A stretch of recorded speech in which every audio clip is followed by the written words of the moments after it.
မင်္ဂလာပါမိတ်ဆွေတို့ကျွန်တော်ဒီနေ့စာအုပ်တော့ဖတ်နေနှလုံးသားအာဟာရစာစုများဆိုပြီးလောကသစ္စာရေးထားတာပေါ့နော်အဲ့ထဲမှာကျွန်တော်အရန်ကြိုက်ပါပေါ့နော်ဖိုင်ကံကြမ္မာကကိုယ့်လက်ထဲမှာတဲ့အဲ့ဒါလေးကျွန်တော်အရန်ကြိုက်ပါလို့မိတ်ဆွေတို့နဲ့ share လုပ်ရှင်လို့ပါဒါလေးကိုဖတ်ပြမယ်နော်ခေါင်းစဉ်လေးကတော့ကံကြမ္မာကိုယ့်လက်ထဲမှာပါတဲ့တခါတော့ကတဲ့လူတယောက်အရန်မှန်တယ်ဆိုတဲ့ပညာရှိဗီဒင်ဆရာစီတွားမေးတယ်တဲ့ကျွန်တော်တဲ့အခုတလောအရန်ကန်ဆိုးနေတယ်ဗျာတဲ့ဘာလို့မအောင်မြင်ဘူးတဲ့ကျွန်တော်ကံကြမ္မာကကျွန်တော်ကိုတမင်ဆိုးအောင်လုပ်နေသလားမသိဘူးတဲ့ဆရာကူညီနိုင်ကူညီပေးပါဦးတဲ့ဗီဒင်ဆရာကဒါဆိုခမည်းရဲ့ဘယ်ဘက်လက်ဖွာ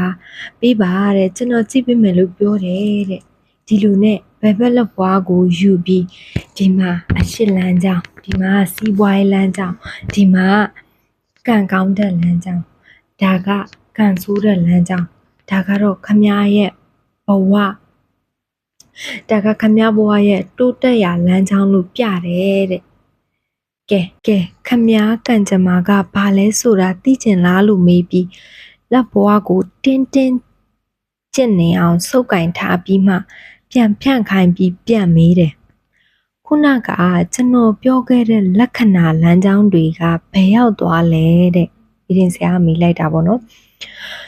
ကျွန်တော်လက်ထဲမှာပဲလို့အဲ့လူကနေပြီးတော့တွေးပြီးပြန်ဖြေလိုက်တယ်ပညာရှိဗီဒင်ဆရာကဆက်မေးတယ်ဒါဆိုကံကြမ္မာကရောတဲ့အဲ့ဒီအချိန်မှာဘာကိုဆိုလိုတယ်ဆိုတာသူသဘောပေါက်လိုက်တော့တယ်